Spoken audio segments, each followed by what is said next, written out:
गौतम अडानी ने अब अमेरिकी रिसर्च फर्म हिंडनबर्ग के खिलाफ कानूनी लड़ाई की तैयारी कर ली है। फाइनेंशियल टाइम्स की रिपोर्ट के मुताबिक अडानी ग्रुप ने कानूनी लड़ाई के लिए अमेरिकी लीगल फर्म वॉचटेल को हायर किया है।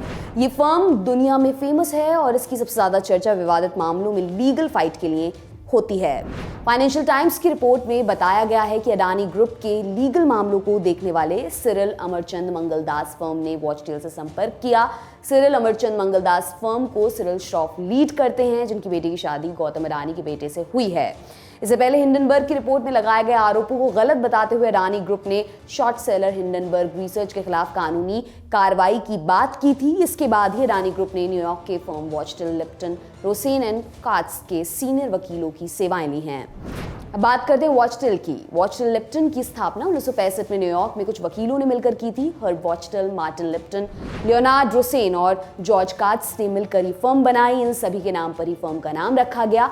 अमेरिकी नेशनल लॉ जर्नल की एक रिपोर्ट के मुताबिक वॉचटेल, लिप्टन, रोसेन एंड काट्स के पास 2022 तक 288 वकील मौजूद थे। वहीं वॉचटेल 2022 में दुनिया में 55वीं सबसे अधिक कमाई करने वाली लॉ फर्म थी।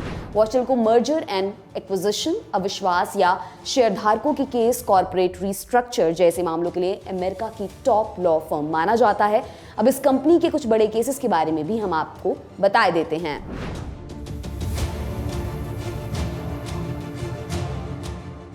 दो 2022 में जब Elon Musk 44 billion US dollar में social media company Twitter Inc को खरीदने की डील से पीछे हटे, तो ये मामला कोर्ट में पहुंचा, जहां स्केरिन, आप, स्लेट, मेघेर एंड फ्लॉम ने मस्क के लिए केस लड़ा। वहीं Simpson, Thacher and Bartlett, Wachtell, Lipton, Rosen and Katz और Wilson Sonsini, Goodrich and Rosati ने ट्विटर के लिए केस लड़ा। हालांकि कुछ महीनों तक चली कानूनी लड़ाई के बाद एलॉन मस्क ने आधिकारिक तौर पर अक्टूबर में ट्विटर इंक को 44 बिलियन यूएस डॉलर में खरीद ही लिया।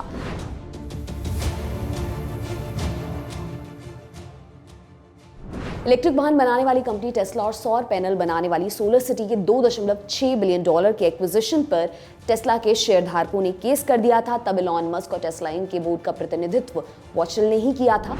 इससे पहले 2018 में टेस्ला को निजी कंपनी बनाने की मस्क के प्लान के कानूनी सलाहकारों में वॉचटेल भी शामिल था।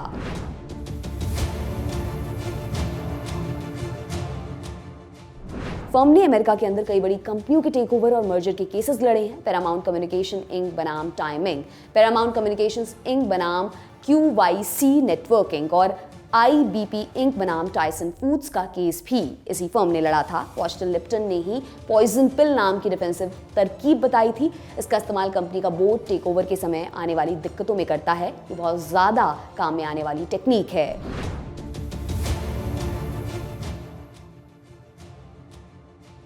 वॉचटेल लिप्टन ने लैंडमार्क माने जाने वाले मॉरिसन केस में नेशनल ऑस्ट्रेलिया बैंक के लिए केस लड़ा था, जिसमें यूनाइटेड स्टेट्स सुप्रीम कोर्ट ने माना था कि सिक्योरिटीज एक्सचेंज एक्ट केवल यूएस में सिक्योरिटीज की खरीद और बिक्री पर लागू होते हैं। कंपनी ने बेकर बनाम गोल्डमैन सैक्स केस में गोल्डमैन सैक्स के लिए केस लड़ा था। इस केस में गोल्डमैन सैक्स की ही जीत हुई थी। वॉचटेल लिप्टन ने लेहमन ब्रदर्स बैंक्रप्सी केस में जेपी मॉर्गन चेस के लिए केस लड़ा था, जहां फर्म ने 8.6 बिलियन डॉलर के संपत्ति दावों को खारिज करवाया था।